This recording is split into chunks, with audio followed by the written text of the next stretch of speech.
빚이 있으면 인생은 그냥 지옥으로 변합니다.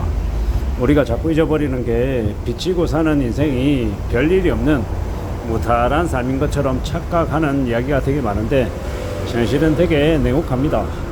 빚지고 살면 인생이 매우 어려워집니다. 나락으로 떨어진다라고 보면 맞습니다. 빚지고 사는데 삶이 편안할 수 없습니다. 매달 내야 되는 이자, 원리금, 이게 결코 만만하지 않다라는 겁니다.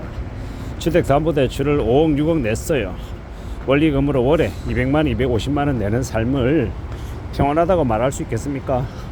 1년 2년 3년 그러다 보면 집값 왕창 올라서 시세 차익으로 5억이고 10억이고 벌어줄 것처럼 착각했는데 현실은 내 생각대로 흘러가지 않더라는 겁니다. 갑자기 이자는 가파르게 오르고 내야 될 돈은 늘어나고 허덕이는 거죠. 금융권들이 몰랐을까요? 아니면 건설사들이 몰랐을까요? 그네들은 다 알았을 겁니다. 알고 짜고 친 고스톱이죠. 정부도 알고 있었고요. 기획재정부나 한국은행이나 모든 놈들이 다 알고 있었습니다. 사실상 보통 사람들, 서민들을 용까지 끌어모아서 사게 만들고 그러고 난 이후에 네가 잘못한 거다라고 이제 덤태기를 씌우는 겁니다. 매우 무서운 이야기죠. 이러한 사항들이 꽤 오랫동안 지속이 된다라고 봐야 됩니다. 앞으로 대한민국에 사는 무수히 많은 사람들이 연끌 때문에 빚 때문에 몸살을 앓을 겁니다. 되게 무서운 이야기죠. 근데 다들 별일 없는 것처럼 이야기합니다. 자기 일이 아니면 아무 상관 안 하는 거죠. 겉으로 볼 때는 다 괜찮아 보이는데 실제로 까보면요, 거지들, 빚쟁이들 천지입니다. 남들에게 밥 한 끼 못 살 정도로 바글바글 뜨는 그런 한심한 인간들이 되게 많죠. 누가 그렇게 살라고 옆에서 칼 들고 협박한 것도 아니죠. 본인 스스로가 그런 삶을 선택했기 때문에 그런 인생을 사는 겁니다. 집이 세 채고 네 채고 자산 금액이 80억이다 100억이다 떠들어 본들 당장 현재 현실이 어떠냐가 더 중요한 겁니다. 안정적으로 살아갈 수 있냐 없냐가 더 중요하다라는 거죠. 겁먹 부리고 허세 부리고 되게 폼 잡고 사는데 다니고 있는 회사에서 잘리기라도 하면 답이 없는 겁니다. 대기업 다니고 전무고 부사장이고 어깨 힘주고 다닐 때는 연봉이 3억이다 3억 5천이다 의시 되겠죠. 근데 잘려서 나오는 순간요, 순식간에 250만 원 300만 원 받는 일자리를 구하기도 어렵습니다. 잘 나갈 때는 되게 평생 그렇게 잘 먹고 잘 살고 어깨 힘줄 수 있을 것처럼 착각합니다. 근데 현실은요, 좀 지나면 와르르 무너지는 겁니다. 인생사가 그렇더라는 겁니다. 살아가는 걸 좀 냉혹하게 잘 좀 궁리해 볼 필요가 있습니다. 세상 사는 거 만만하지 않죠. 되게 힘겹습니다. 그래서 빚내는 걸 더 두려워하고 염려하며 살아야 된다라고 말하고 싶은 겁니다. 빚 잘못 냈다가 그게 평생의 족쇄처럼 내 발목에 채워지면요, 어떻게 하지를 못하는 겁니다. 떼내고 싶어도 안 되더라는 겁니다. 그런 무서운 일들이 우리 앞에 도사리고 있습니다. 2025년 이미 이제 7월 스트레스 대살 3차 시행했죠. 9월달 10월달쯤 되면 원금 일부 상환 요청도 금융권에서 대출자들에게 이제 대거 연락이 간다고 합니다. 어떻게 살 수 있을까요? 과연 견딜 수 있을까? 버틸 수 있을까? 많은 생각들을 하지 않을까 싶습니다. 아파트 뜯어먹고 살겠다, 부자가 됐다, 30억 됐다, 40억 됐다 우쭐대고 했던 사람들이 이제 뭐가 잘못됐다라는 걸 시간이 지나면 지날수록 느낄 겁니다. 당장은 아니겠죠.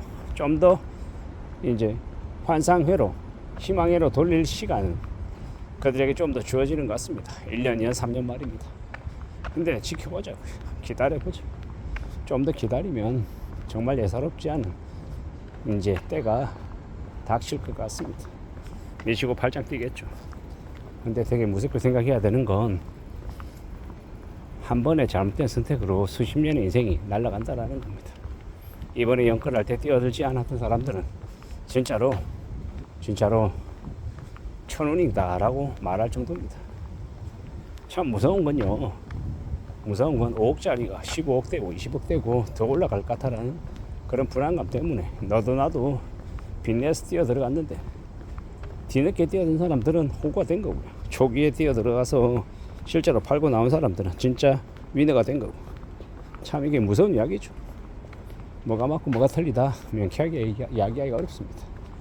잘 생각해보면, 잘 따져보면 욕심을 최대한 안 부리고 사는 거, 분수에 맞게끔 사는 거, 자기 그릇대로 사는 게 제일 현명한 모습인 것 같습니다.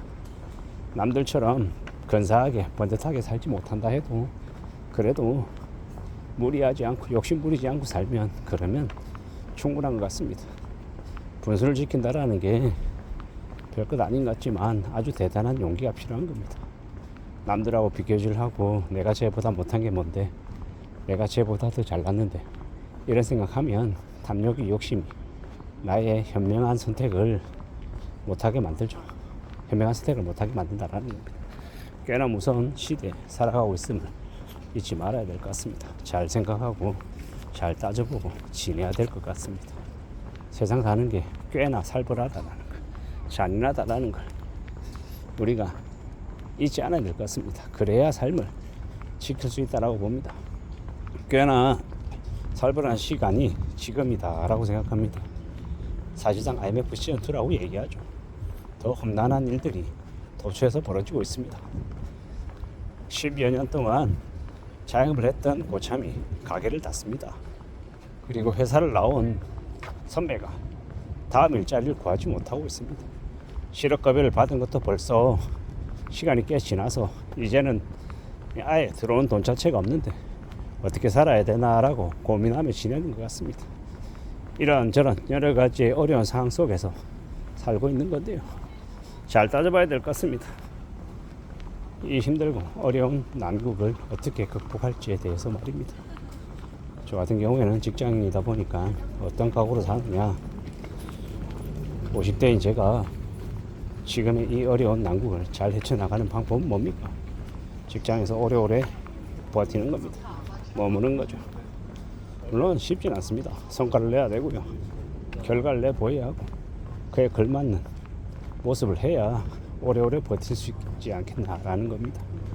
말처럼 쉽진 않겠지만 그 어느 누구보다 섣불리 물러나는 어리석음을 보이지는 않을 거라고 생각하며 살고 있습니다. 좀 더 우직하게, 좀 더 강한 각오를 다지고 살아가야 되겠죠. 좀 더 분발할 작정입니다. 좀 더 힘을 내볼 작정입니다. 절대로 코락코락하게 우습게 뒷걸음질 칠 생각은 없습니다. 왜냐? 그래야 살아남을 수 있기 때문입니다. 좀 더 단단한 각오로 지금의 저의 처지에서 할 수 있는 모든 걸 다 하면서 견디고 버티고 이겨내보려 합니다. 이상입니다.